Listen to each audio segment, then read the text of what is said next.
প্রিয় দর্শক, আসসালামু আলাইকুম। পার্বত্য চট্টগ্রাম বাংলাদেশের ভৌগোলিক অখণ্ডতা, উন্নয়ন, সমৃদ্ধি, শান্তি এবং সার্বিক জাতীয় নিরাপত্তার ক্ষেত্রে মারাত্মক দুর্বল একটি পয়েন্ট। এই দুর্বলতার মূলে আছে পার্বত্য চট্টগ্রামের উপজাতি গোষ্ঠীগুলো। পাহাড়ি বাঙালি কাউকেই ছাড়ছে না তারা। আগে শুধু ভারত চট্টগ্রামে সন্ত্রাসবাদের সুযোগ নিত, নতুন করে যোগ হয়েছে আরাকান আর্মি। বিপদ দ্বিগুণ হয়েছে। কিন্তু প্রশ্ন হলো, পার্বত্য চট্টগ্রামের বিচ্ছিন্নতাবাদীদের দমন করে স্থায়ী শান্তি প্রতিষ্ঠা করা যায় কিভাবে? মানে বাংলাদেশের ভাঙন ঠেকানোর উপায় কি আসলে?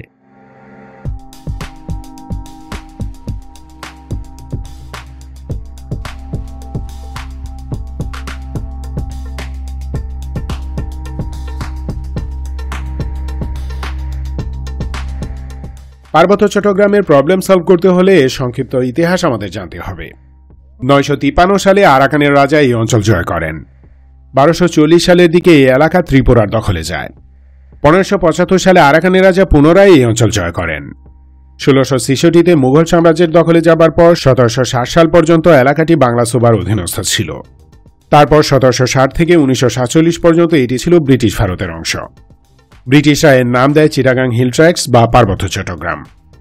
1947 সালে পার্বত্য চট্টগ্রাম পূর্ব পাকিস্তানের অংশ হয়। বাংলাদেশের একটি জেলা হিসেবে আছে 1971 থেকে। 1984 সালে এরশাদ পার্বত্য চট্টগ্রামকে রাঙামাটি, বান্দরবান ও খাগড়াছড়ি জেলায় বিভক্ত করেন। এখানে মূলত চীনা তিব্বতী জাতিগোষ্ঠীর 11টি গোত্র বসবাস করে। এছাড়াও আছে প্রচুর বাঙালি মুসলিম ও কিছু হিন্দু। চাকমা, মারমা এবং ত্রিপুরা হল প্রধান উপজাতি। এছাড়াও আছে ম্রো, তংচংঘা, বম, খিয়াং, খুমি, চাক, পাংখো, লুসেই ইত্যাদি। চাকমা, মারমা, তংচংঘা, ম্রো, চাক ইত্যাদি হল বৌদ্ধ। বম, পাংখোয়া ও লুসাই হল খ্রিস্টান এবং ত্রিপুরারা মূলত হিন্দু। মোট জনসংখ্যা 18,43,000। জনসংখ্যার 50.06% হল বাঙালি ও 49.94% হচ্ছে উপজাতি। 44.52% মুসলিম এবং 41.74% বৌদ্ধ। বাকিরা হিন্দু এবং খ্রিস্টান। বনজ সম্পদ এখানকার প্রধান প্রাকৃতিক সম্পদ। তবে পার্বত্য চট্টগ্রামের সবচেয়ে বড় সম্পদ হল ট্যুরিজম সেক্টর। কিন্তু উপজাতি গোষ্ঠীগুলোর কারণে তা সঠিকভাবে বিকশিত হচ্ছে না। বাংলাদেশের মোট ভূখণ্ডের 1/10 এই পার্বত্য চট্টগ্রাম ভূরাজনৈতিক দিয়ে ভয়ানক গুরুত্বপূর্ণ।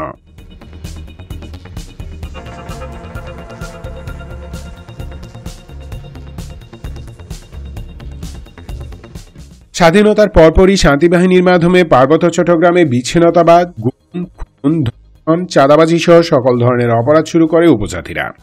ত্রাসের রাজত্ব কায়েম করে তারা, যা পুরো মাত্রায় এখনো চলছে। উপজাতি গোষ্ঠীগুলো শুধু যে বাঙালি মুসলিমদের উপরই করে তা নয়, তাদের নিজেদের মাঝেও প্রচণ্ড বিরোধ আছে। এদের প্রথম কার্যকর দমন করেন প্রেসিডেন্ট জিয়াউর রহমান।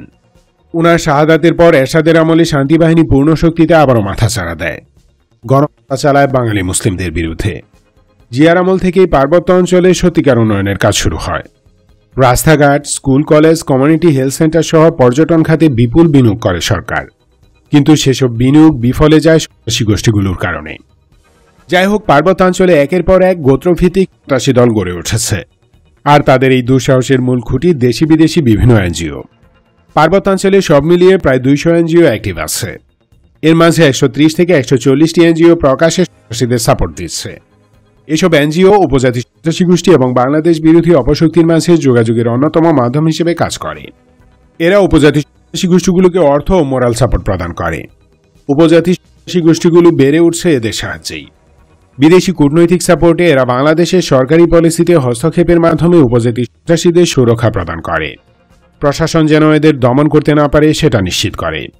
অর্থাৎ পার্বত্য চট্টগ্রামের উপজাতি সন্ত্রাসীদের মূল শক্তি হল আমাদের একদল অসৎ রাজনীতিবিদ, বাংলাদেশের প্রশাসনে থাকা এনজিও প্রেমী সেকুলার আমলাতন্ত্র, অর্থলোভী এনজিও ব্যবসায়ী এবং বিদেশি NGO. European union, Britain, Norway, France, America এবং কানাডিয়ান ডিপ্লোম্যাটদের একটা অংশ এদের ব্যাকআপ। রাঙামাটি, খাগড়াছড়ি এবং বান্দরবানে এদের কার্যক্রম ওপেন সিক্রেট। এসব কর্মকাণ্ড এরশাদের আমলে শুরু হলেও 1996 সালের পর তা 100 গুণ বেড়ে যায়। কারণ তখনই হিল ট্র্যাক্টসে বিদেশি এনজিওগুলোর হাত খুলে দিয়েছে শেখ হাসিনা। হাসিনাই শান্তি নামে সংবিধান বিরোধী চুক্তি করে বাংলাদেশকে হুমকির মুখে ফেলে দেয়। সেই চুক্তির অন্যতম ভয়ঙ্কর দিক হল পার্বত্য জেলায় কোনো বাংলাদেশি জমি কিনতে চাইলে স্থানীয় উপজাতি নেতার লিখিত অনুমতি লাগবে। এরকম অন্তত 10টি ধারা আছে যেগুলো বাংলাদেশের সংবিধান ও রাষ্ট্রের 100% বিরোধী। এই চুক্তির মাধ্যমে চাকমাদের বিশেষ সুবিধা দেওয়া হয়। এভাবেই তারা পার্বত্য জেলাগুলোর প্রশাসন দখলে নিয়ে নেয়। প্রশাসনিক সুবিধার 90% চলে যায় চাকমা, ত্রিপুরা ও মারমাদের হাতে। ফলে বিভিন্ন উপজাতি গ্রুপগুলোর মাঝে সন্দেহ, অবিশ্বাস এবং বিরোধ বেড়ে যায়। 2009 ক্ষমতায় আসার পর মরার উপর খাড়ারগাহ হিসেবে হাসিনা পার্বত্য চট্টগ্রাম থেকে 80% সেনা ক্যাম্প সরিয়ে নেয়। ফলে সেখানকার সন্ত্রাসী সংগঠনগুলো আরামসে ছড়িয়ে যেতে থাকে। অত্যাধুনিক সব সমরাস্ত্র ক্রয় করে চাঁদাবাজির টাকায়। অনেক সেনা ও নিরাপত্তা বাহিনীর সদস্য প্রাণ হারান এসব অস্ত্রে। মোট কথা, শান্তি বাহিনী এবং পরবর্তীতে গড়ে ওঠা সন্ত্রাসী গোষ্ঠীগুলোর অপকর্মের কারণে পুরো পার্বত্য চট্টগ্রাম এখন উত্তপ্ত। হুমকির মুখে বাংলাদেশের ভৌগোলিক অখণ্ডতা। এই থ্রেট শুরু হতে দিয়েছে শেখ মুজিব এবং অফিসিয়ালি পাওয়ারফুল করেছে তার মেয়ে হত্যাকারী শেখ হাসিনা। 2025 সালের এই কয় মাসেই পার্বত্যাঞ্চলে অন্তত 20টি অপহরণের ঘটনা ঘটেছে, হাফ ডজন ধর্ষণ হয়েছে, আর চাঁদাবাজি হয় প্রতি ঘণ্টায়। সহজভাবে বললে পাহাড়ি উপজাতিদের একটি অংশ মোটেও শান্তিপ্রিয় না নমুনা নয়, তারা বাই ডিফল্ট।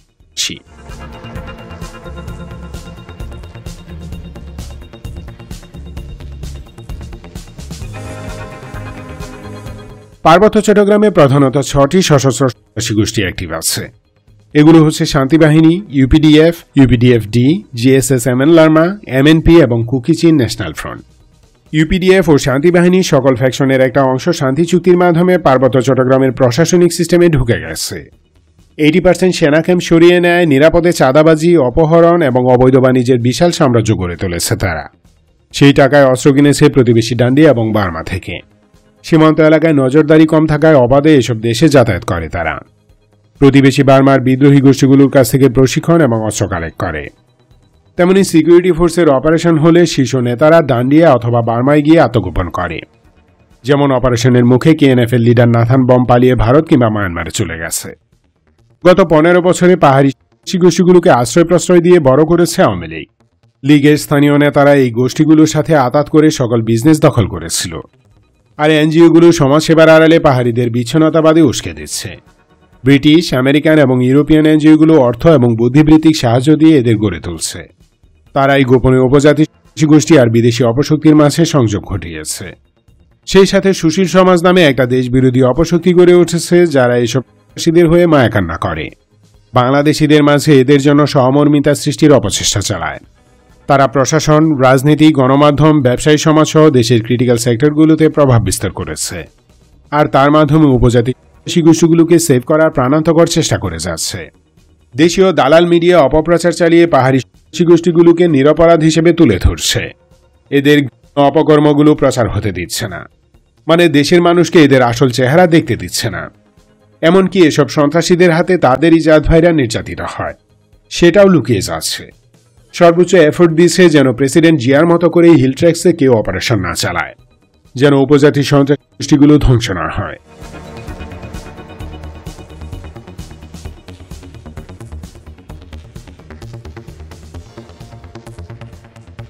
দেশি বিদেশি অ্যাক্টিভ সাপোর্ট পেয়ে পাহাড়ি সন্ত্রাসীরা বেপরোয়া হয়ে উঠেছে।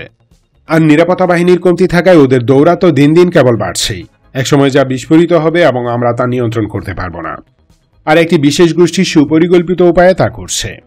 একদিকে তারা উপজাতিদের সক্রিয় সাহায্য প্রদান করছে, অন্যদিকে বাংলাদেশি প্রশাসনে প্রভাব বিস্তার করে বিরোধী অপারেশন ঠেকিয়ে রেখেছে। সংখ্যালঘু, আদিবাসী, পিছিয়ে পড়া জনগোষ্ঠী ইত্যাদি ট্যাগের আড়ালে মূলত তারা সন্ত্রাসীদের সেভ করছে। সেই বিশেষ গোষ্ঠীটি হল Awami League, dandiya, western deep state এবং এদেশীয় মুসলিম সেকু কমিউনিটি। ভয়ের বিষয় হল পাহাড়ি সন্ত্রাসীদের হাতে নর্মালি আমরা যে অস্ত্র দেখি সেগুলো শো অফ। এসব তাদের মেইন ফায়ার পাওয়ারের 5%ও না।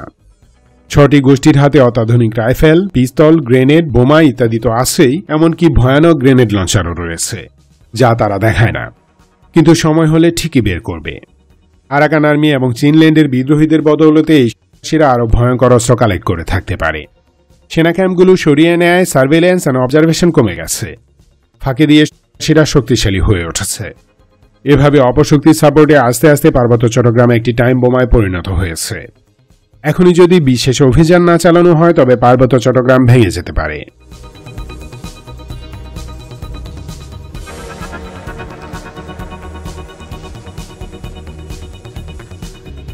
পার্বত্য চট্টগ্রামের সব উপজাতি যে সন্ত্রাসী ব্যাপারটি কিন্তু এমন নয়।